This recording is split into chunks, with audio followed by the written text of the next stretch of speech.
Kaulah kekuatan kami. Kaulah penghiburan kami. Engkaulah napas hidup kami.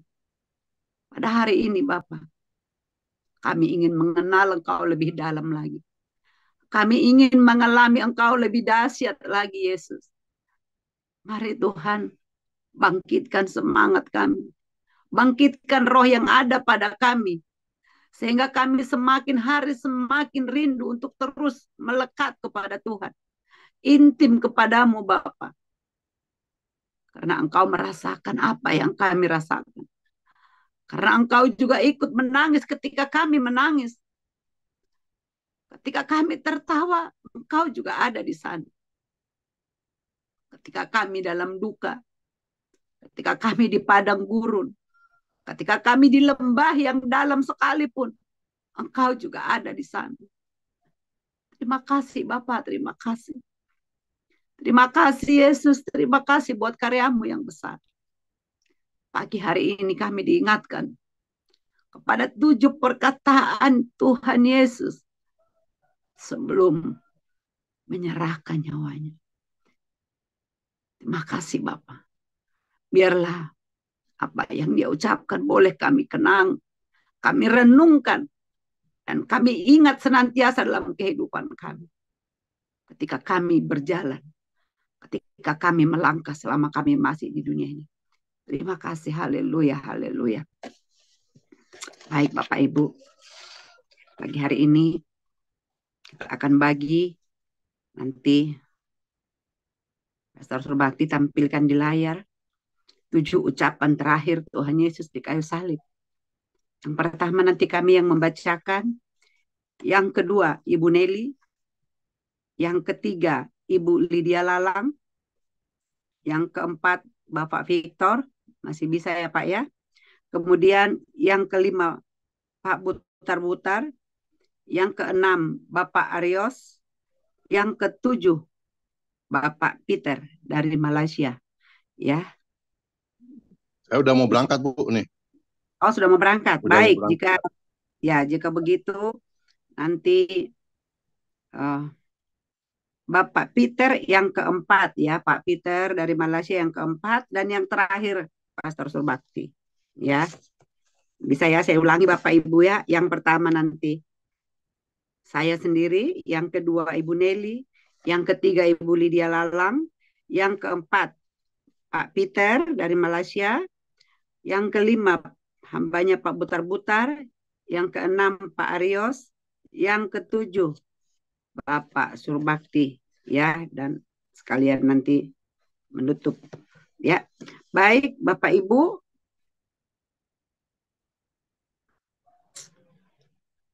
bisa di zoom lagi Pak Surbakti, saya belum bisa kelihatan ya. Baik, mari Bapak Ibu, saya mulai dengan kita datang kepada Tuhan, kita bersyukur dengan sikap hati yang tunduk di hadapan Tuhan. Ya, 7 ucapan terakhir Tuhan Yesus di kayu salib. Bapa, ampunilah mereka, sebab mereka tidak tahu apa yang mereka perbuat. Lukas 23 ayat 34. Silakan lanjut Bu Nelly. Perkataan Tuhan Yesus yang kedua di kayu salib, Aku berkata kepadamu, sesungguhnya hari ini juga engkau akan bersama-sama dengan aku di dalam Firdaus. Lukas 23 ayat 43. Amin. Lanjut, Bu Lydia.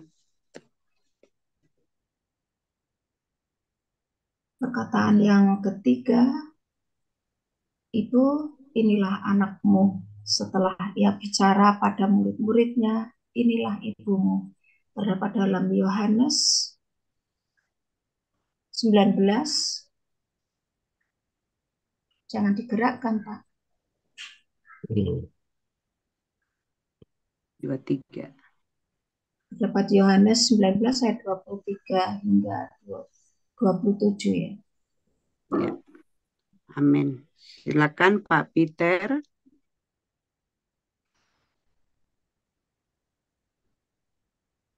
Pak Peter, yang keempat, kata keempat ya. Kata keempat, Ilai, Ilai, lama sabachthani. Artinya, Allahku, Allahku, mengapa engkau meninggalkanku? Aku.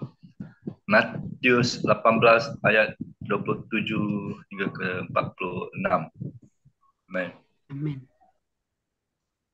Lanjut Pak, putar-putar.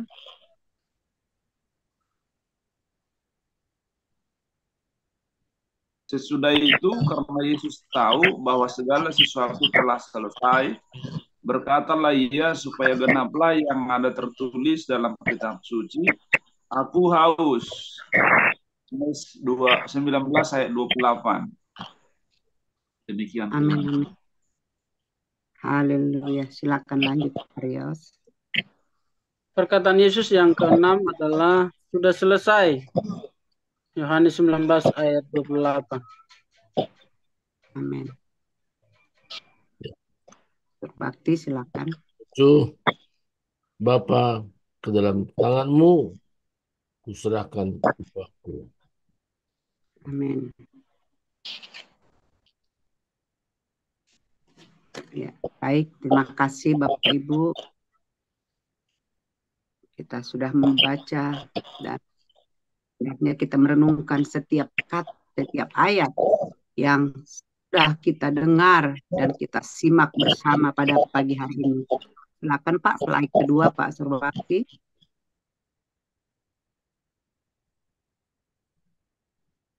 Yang mana? Ketika Yesus Oke, ya.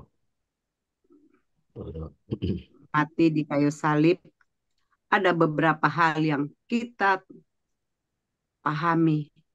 Setelah dia mati, ada pertukaran terjadi di kayu salib. Silakan tampilkan.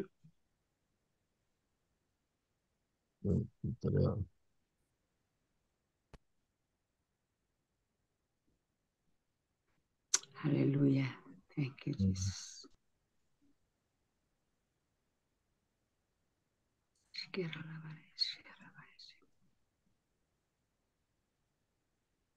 Haleluya, haleluya.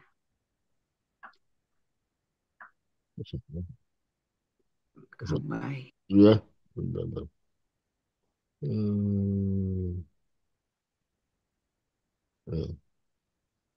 Oke. Baik, Yesus.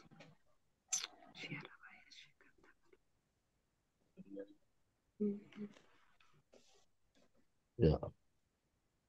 Ya, baik Bapak Ibu, ya. Pertukaran pada kayu salib, ya, Yesus dihukum supaya kita diampuni. Yang kedua, Yesus disakiti supaya kita disembuhkan.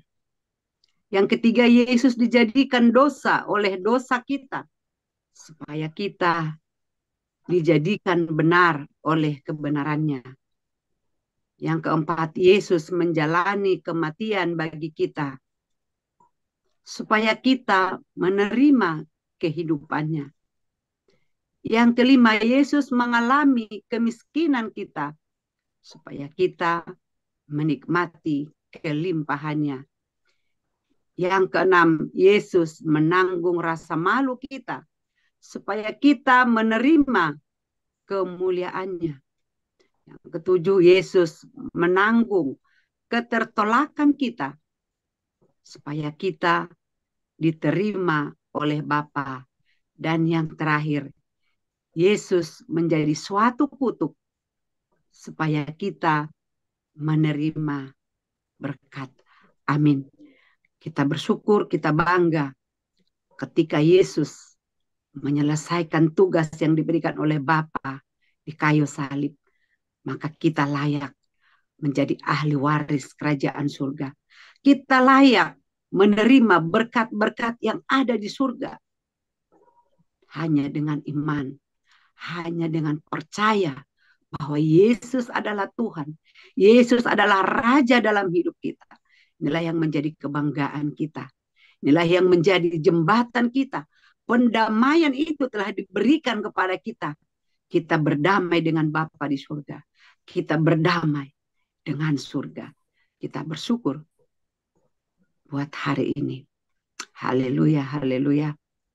Terima kasih, saya serahkan kepada hambanya Pak Surbakti untuk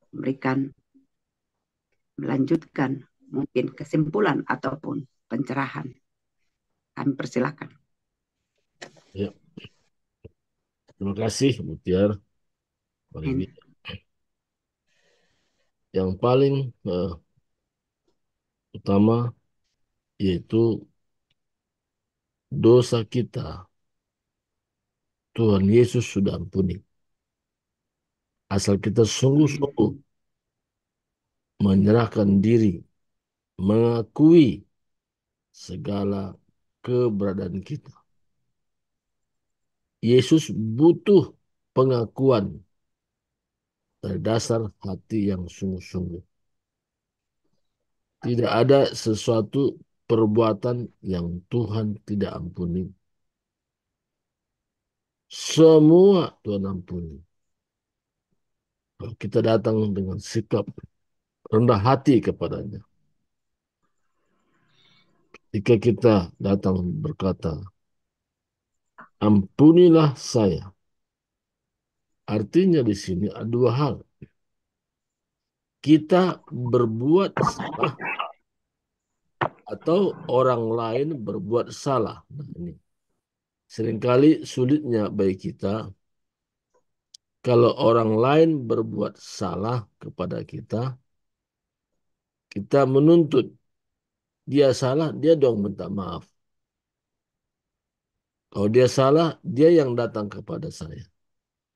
Tapi pesan Tuhan hari ini, sekalipun pelaku kesalahan itu orang lain, tapi menyakitkan hati kita, kita wajib mengampuni orang bersalah kepada kita. Ketika kita melakukan hal ini, pengampun total itu diberikan kepada kita yang datang kepada sungguh-sungguh. Sehingga ketika datang kepadanya, kita dengan penuh keberanian. Kita berkata, ya Aba, ya Bapa. Dengan keberanian ini ada kuasa. Dengan keberanian ini kita resmi dia menjadi anak Allah. Dan dengan sikap ini tidak ada unsur mudah-mudahan lagi. Tuhan butuh dasar hati kita sungguh-sungguh mengungkapkan keberanian kita kepadanya. Kita menghargai korban Yesus kayu salib. Sehingga tidak mudah bagi kita untuk terjerumus ke dalam dosa. Karena kita menghargai, kita memelihara kehidupan kita. Sehingga hidup kita dibenarkan. Karena menerima korban Yesus kayu salib. Darahnya sudah tercurah. Dia memikul segala utang dosa kita dalam tubuhnya. Maka setiap orang percaya kepada Yesus pasti diselamatkan. Jadi pesan ini bukan hanya buat kita, tapi pesan ini juga kita wajib menyampaikannya kepada teman kita, saudara kita, siapa saja.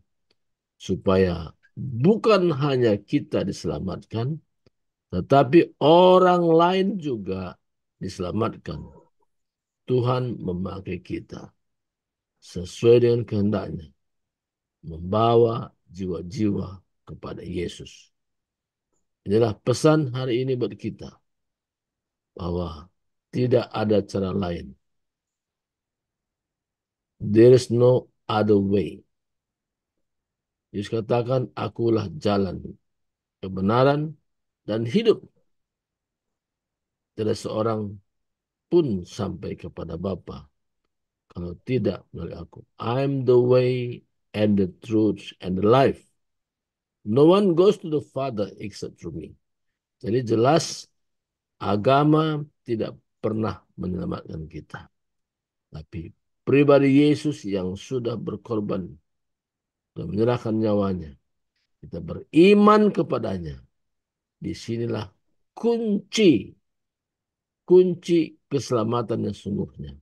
Tuhan memberkati, silakan kembali kepada Ibu Tia. Ya, baik. Terima kasih Pak Surbakti. Selamat bergabung Pak Sitepu. Ya, Tuhan berkati. Terima kasih buat pencerahannya. Bapak Ibu masih ada waktu, mungkin ada yang mau berbagi atau mendapatkan sesuatu di pagi hari ini, ya, atau mungkin mau disampaikan punya kesaksian, ya, beberapa waktu lalu pengalamannya berjalan bersama dengan Yesus. Langsung saja dibuka mic-nya, Bapak Ibu, boleh waktunya ya? Masih ada, silakan Bapak Ibu. Pak Butar-Butar, saya lihat sudah buka mic. Silakan Pak Butar-Butar. Baik, Bapak Ibu, shalom semua. Shalom, Selamat shalom. hari Jumat Agung. Tentu ini Amin. kesaksian pribadi yang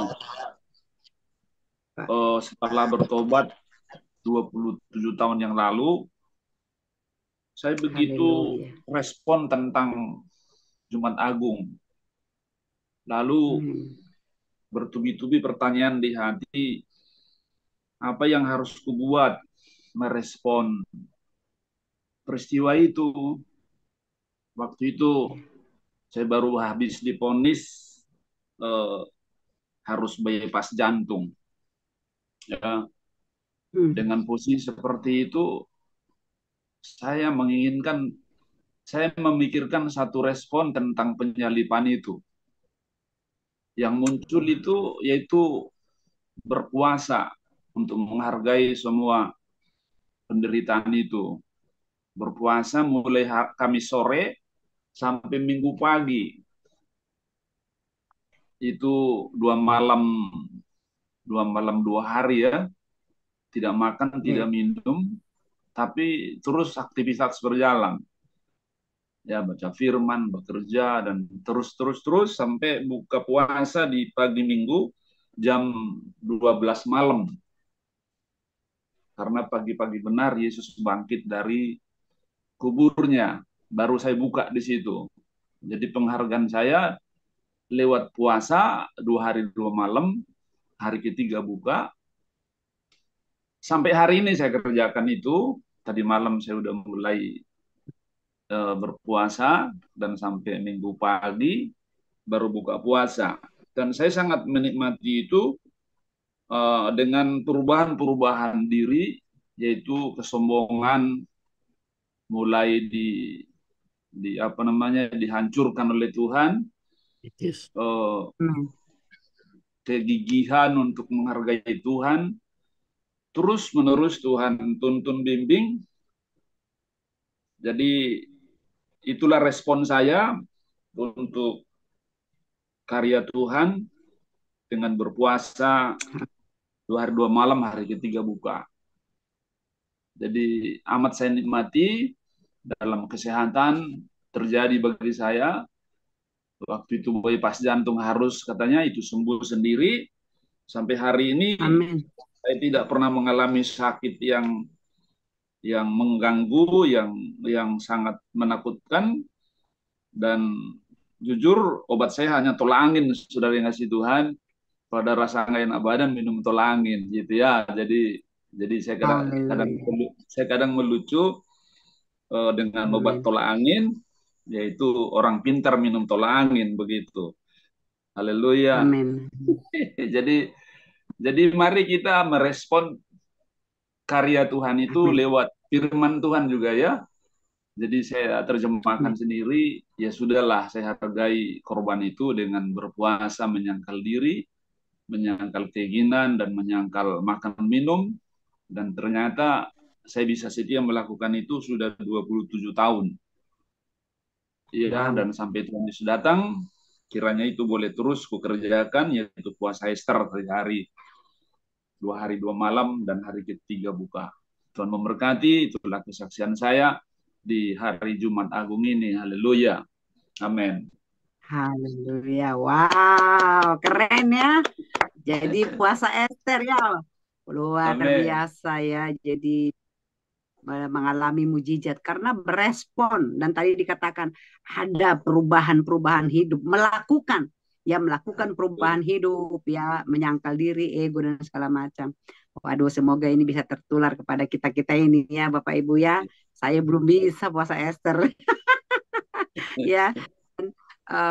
Yang paling kalau kami gini, karena dulu orang tua Katolik ya, jadi kami kalau eh, itu ada Rabu Abu, nah, dan itu jadinya memang jadi mendarah daging ya, karena dari kecil sudah Iya. dididik itu.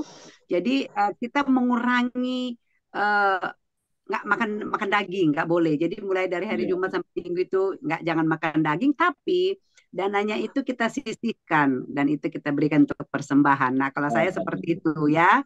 Jadi karena itu kan Yesus menderita, dia di kayu salib, dan sebelum dia bangkit pasca itu, kita sisihkanlah uang itu tadi dan kita bilang Oh, itu kan namanya kalau namanya amplop aksi puasa. Nah, seperti itu. Jadi banyak memang respon-respon ya yang dilakukan.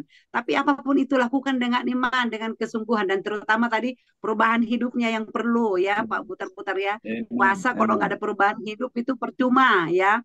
Seperti itu Amen. sehingga Pak Putar-Putar mengalami mujizat, tidak perlu transplantasi jantung, tapi Tuhan yang gantikan jantungnya yang baru. Saya percaya 27 tahun kalau sudah peot-peot nggak sanggup lagi, pasti udah batuk-batukan hari-hari ini ya.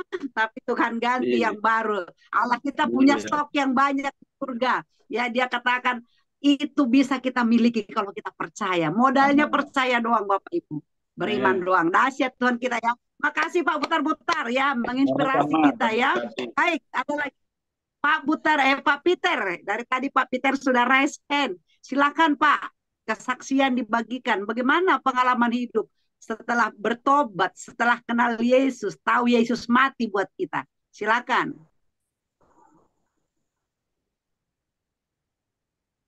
Dibuka dulu mic-nya Pak. Belum kedengeran. Buka dulu mic-nya. Ya. Terima kasih Ibu bagi saya pagi ini berkesempatan untuk bersaksi ya apa yang berlaku pada hidup saya. Saya kenal Ibu dan Bapa di Kuala Lumpur yang seminar yang bagi kita dapat bergabung. Jadi puji Tuhan. Selamat Pak Peter. Ini adalah kehendak Tuhan bagi kita dapat bergabung pagi ini. Jadi Tuhan telah rancang segalanya untuk kita lebih dalam lagi mengenal Tuhan Yesus, Allah kami yang dahsyat. Haleluya. Bagi saya berumur 18 tahun lebih kurang setelah menerima Yesus di dalam hidup saya. Sebelum itu saya adalah sembah berhala lah, Buddha lah nama. Bila tanya agama, nama Buddha nama. Jadi saya baptis pada umur 18 tahun lah. Jadi sampai hari ini saya melayan Tuhan lah. Jadi pagi ini saya hanya nak bersaksi agar Tuhan Tuhan memang bersama kita semua kan. Jadi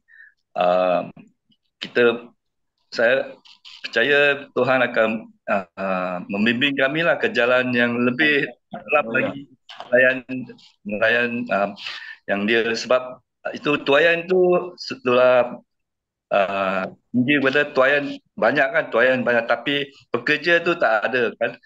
Jadi kami sebagai seorang pekerja untuk Tuhan jadi saya percaya ya apa yang kita lakukan Tuhan melihat yang indahnya selepas kita, Tuhan akan panggil kita balik bila-bila Tuhan akan datang agar dapat bersiap sedia lah. Saya ingat itu sajalah yang dapat saya harap saya dapat. Alhamdulillah. Terima kasih Pak Peter, luar biasa. Haleluya ya, umur 18 tahun ya. Kami ketemu mbaknya ini pas waktu kemarin seminar di Kuala Lumpur ya, dan dia respon untuk boleh bergabung bersama dengan kita walaupun ya bahasanya kita agak sedikit ini, tapi kami paham, mengerti Pak Peter ya. Semangat terus ya, kami nanti rindu Pak Peter juga suatu saat bisa bawa renungan ataupun membagi kesaksian firman Tuhan di dalam grup ini, dalam Zoom ini. Mungkin nanti Pastor Surbakti bisa atur jadwalnya. Nah, kalau memang rasa sulit untuk berbahasa Melayu, Pak Peter bisa berbahasa Inggris, nanti diterjemahkan oleh Pastor Surbakti. Oke Pak Peter, ya ditunggu berkat firman Tuhannya ya, sangat menguatkan ya, dari Buddha umur 18 tahun kenal Yesus sampai hari ini, dan beliau masuk hamba Tuhan yang setia luar biasa. Baik, terima kasih. Ini ada Pak Sitepu, siapa langsung buka mic-nya? Ada Bu Nelly, Pak Arios, ya ada Bu Lydia Lalang. Langsung saja dibuka mic-nya yang mau bersaksi. Pak Sitepu, kami mau dengar suara Pak Sitepu, sudah lama tidak dengar. Shalom Pak.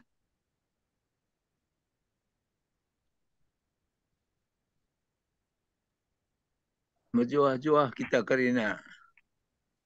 Berjuah-juah ya. Tuh ada saudara baru ya, Ibu Bangun. Nah, salam kenal, nanti bisa cincai-cincai lagi di belakang ya. Oke, lanjut Pak. Bahasa kami sama Pak Surbakti itu berjuah-juah kita Karina. Apa? Kami ngerti. Kami sehat kita semua. Kalau saya mah jarang ikut pagi-pagi saya olahraga jalan kaki dulu. Jadi katanya untuk memulihkan kesehatan yang telah terbuang selama ini katanya. Jadi makanya kalau begitu saya sampai di rumah, begitu saya buka udah jam 6 lewat dia. Kayaknya perasaannya tidak mungkin udah jam 6 lewat sampai jam berapa menit lagi saya bekas saya nggak buka. Kalau nggak tiap hari saya bermain. Tapi waktu itu saya buka apa pinnya, katanya pinnya salah. 2 kali saya bikin begitu, saya belum mungkin udah dirubah kali barangkali. Itu sebabnya maka saya yang muncul di sini, jarang muncul. Kalau daripada saya sekarang mah udah mulai agak kesehatannya sudah mulai pulih. Amin. Ya, hanya waktu ini mungkin perubahan dari alam semesta barangkali. Alam semesta. Mengalami Amin. kesulitan waktu itu ya. Tapi kayaknya tidak ada perubahan. Segala-galanya saya ingat. Karena menurut ponakan saya katanya kayaknya Bapak tidak bisa normal lagi seperti biasa. Tapi kenyataannya masih bisa kayak biasa. Haleluya. Ya, itulah omongan saya pagi hari ini. Mungkin besok-besok kita tambahin lagi. Terima kasih. Salam untuk tetap sehat. Oke, amin. Ya, hati yang gembira adalah obat ya. Kalau kita semangat, kalau Bapak tetap semangat, nah seperti ini kita bisa pagi-pagi sudah ketawa-ketawa, walaupun tidak ketemu langsung, tapi itu sudah menambah aura positif dalam tubuh kita.